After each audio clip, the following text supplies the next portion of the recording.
وہ ایک منصوبہ تھا جس سے 3 گھنٹے کا سفر 20 منٹ میں طے ہو سکتا تھا. یہ ایک پروجیکٹ تھا.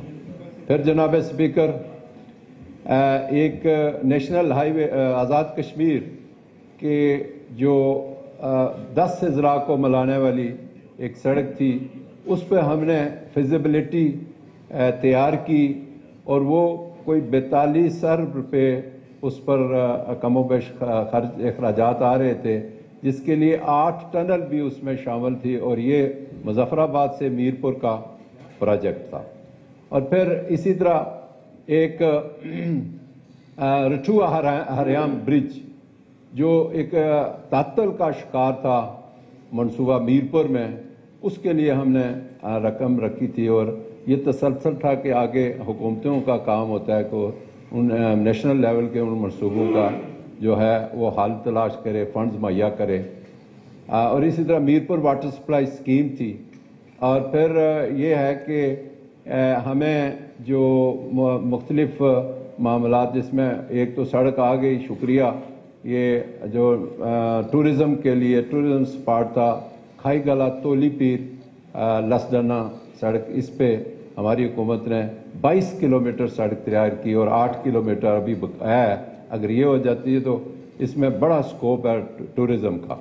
لیکن ایک سڑک جو کھائی گالا سے جس نے عباس پور کو ملانا تھا, یہ 45 کلومیٹر سڑک ہے, جس کو علی سوجر کے ذریعے اس کا جو ہے ہونا تھا رابطہ.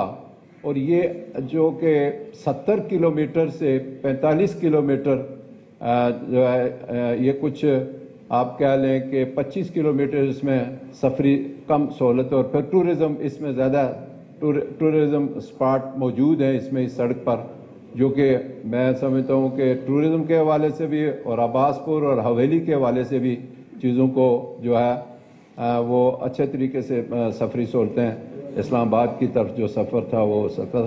تو میری مراد یہ تھی کہ اگر حکومت اس طرح کے معاملات میں جو نیشنل لیول کے, جس طرح میں نے جناب اسپیکر گزارش کی ہے, اس پر توجہ دے. یہی وہ چیزیں تھیں. پھر دوسرا جو چیز میں نے پڑھی نہیں ہے, اس کو میں آؤ سے یہاں اس ایوان میں, معزز ایوان میں اس طرح نہیں بیان کر سکتا. وہ اگر موقع ہوتا, چونکہ وہ ساری چیزیں جس طرح ہمارے ممبران نے اس پر احتجاج کیا, ریکارڈ کرایا کہ اس کو اس طرح نہ بلڈوز کریں, ہمیں وقت دیں.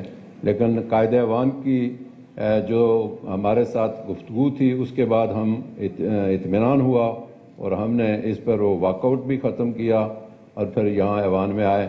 تو میں اسی پر, چونکہ یہ میزانیہ جو آپ کے ذریعے سے ایوان میں پیش ہوا, اس پہ میں سمجھتا ہوں کہ ریاست کے لوگوں کی جو امیدیں ہیں, وہ پہلی حکومتوں سے بھی یہی امیدیں رکھتی تھی ریاست کے عوام, آج بھی ریاست کے عوام یہی امید رکھتے ہیں.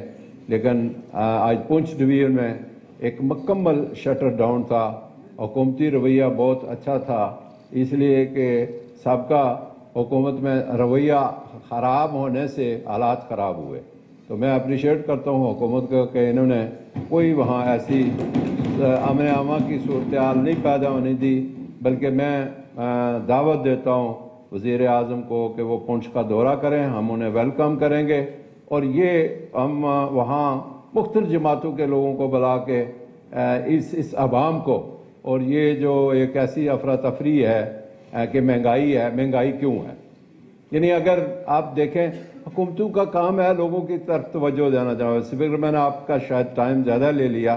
مہنگائی تھی, آٹا مہنگا ہو رہا تھا, یہ سیکٹری مالیات بیٹھے ہوئے ہیں, 400 روپیہ من مہنگا ہو رہا تھا, اور میں نے وہ روکی فائل جو مہنگا ہونے والی تھی, تو پھر میں نے 400 روپے من کے حساب سے رمضان پیکج دیا, جس کے متعلق ادھر شور پڑا. وہ 28 کروڑ تھا اور کسی نے یہاں کہا کہ 22 کروڑ کا غبن ہو گیا. میں نے کہا پھر یہ 28 کروڑ پر لوگوں کو کیسے ملا ہے؟ لوگوں نے کہا کہ ہمیں تو بہت اچھا پیکج ملا. تو حکومتوں کا کام ہے, مہنگائی میں بھی مہنگائی ہوتی ہے.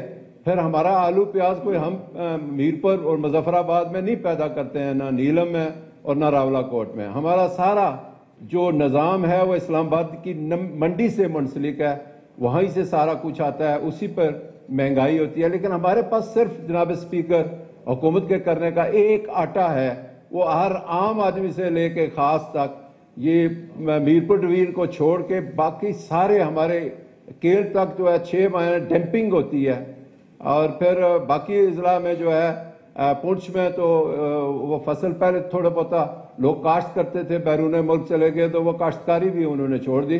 تو اس میں یہ کہوں گا کہ آٹے کے لحاظ سے آپ حکومت پاکستان سے سبسڈی لے کے آزاد کشمیر میں ہی ایک چیز آپ کے پاس ہے، میں حکومت کو اپنی طرف سے ایک تجویز دیتا ہوں، اور پھر ساتھ یہ کہوں گا کہ جب آٹے پہ آپ سبسڈی دیں گے جناب اسپیکر، تو پھر ایک فوڈ پالیسی بھی میرے دور میں بڑھی تھی، اس کو بھی پڑھ لیں، میں نے بھیجی تھی، چونکہ آپ عمل درآمد کر رہے تھے تو مجھے پتہ لگا کہ آپ یہ کام کر سکتے ہیں۔